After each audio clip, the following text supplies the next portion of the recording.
Olá! Hoje a gente vai mergulhar em uma das histórias de fuga mais impressionantes do mundo antigo. Uma história que está lá, registrada no livro dos Atos dos Apóstolos.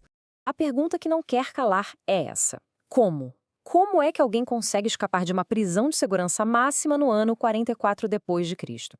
Vamos desvendar essa narrativa usando como guia uma análise bem detalhada dos textos, ok? Vamos nessa. Para a gente entender como essa fuga inacreditável pôde acontecer, primeiro a gente precisa dar um passo atrás.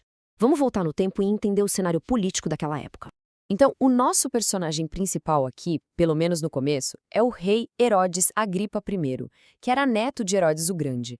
E como a gente pode ver nessa linha do tempo, em poucos anos ele juntou um poder gigantesco, basicamente reconstruindo o reino do avô dele e mandando na região toda. Agora, olha que interessante a motivação do Herodes. Segundo a nossa fonte, as ações dele não vinham, de uma convicção religiosa ou de ódio. Era puro cálculo político. Ele só queria agradar as lideranças locais para manter o seu poder bem firme, bem estável. E é justamente nesse clima de perseguição por conveniência política que a crise se torna algo muito pessoal e mortal, mirando direto nos líderes do movimento cristão. A situação era gravíssima. A perseguição não era só uma ameaça no ar, não. Ela já tinha feito uma vítima de peso.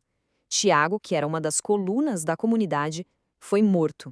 E então, o alvo muda para o líder principal, Pedro. Ele é preso e todo mundo sabia o que vinha pela frente.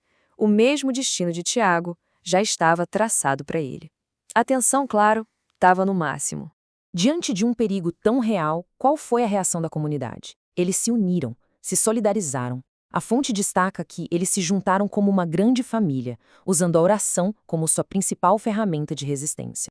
E então, bem na véspera do que seria o julgamento de Pedro, acontece o impensável. Agora, a gente vai para o clímax da nossa história. O que o texto descreve é uma sequência de eventos que, olha, desafia qualquer lógica. A fonte chama de pormenores maravilhosos.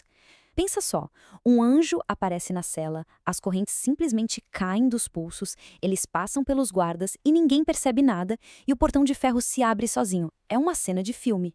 Mas o que essa história espetacular quer dizer de verdade? Agora a gente vai sair um pouco da narrativa dos acontecimentos para entrar na interpretação que a fonte nos oferece. E aqui a gente chega na pergunta crucial, a pergunta que muda toda a perspectiva. A intenção do autor era fazer um tipo de reportagem jornalística ou era ensinar algo muito mais profundo? A nossa fonte nos convida a olhar para esse texto com duas lentes diferentes. Por um lado, a gente poderia ler como um relato literal dos fatos. Foi exatamente assim que aconteceu. Por outro lado, como a fonte sugere, a gente pode enxergar como uma catequese, ou seja, uma lição feita para revelar um significado bem mais profundo. Então, o ponto central é entender esse conceito. Catequese é uma história com um propósito de ensino. O objetivo não é registrar os detalhes exatos de como a fuga aconteceu, mas sim o que a fuga significou para aquela comunidade. E isso aqui ilustra o ponto principal de forma brilhante. Para os primeiros cristãos, a verdade fundamental era que Deus tinha agido ali. O jeito como essa ação aconteceu era secundário perto da mensagem principal, que era Deus estava com eles. Então, qual é a lição que fica dessa catequese? A fonte resume nesses pontos aqui.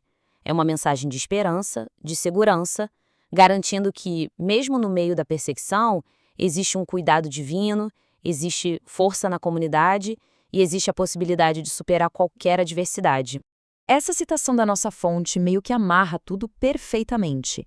A fuga de Pedro se torna um símbolo poderoso da proteção divina para todos que enfrentam dificuldades por causa das suas convicções. E a gente termina com uma reflexão. Essa análise nos convida a pensar sobre as diferentes formas de verdade nos textos antigos.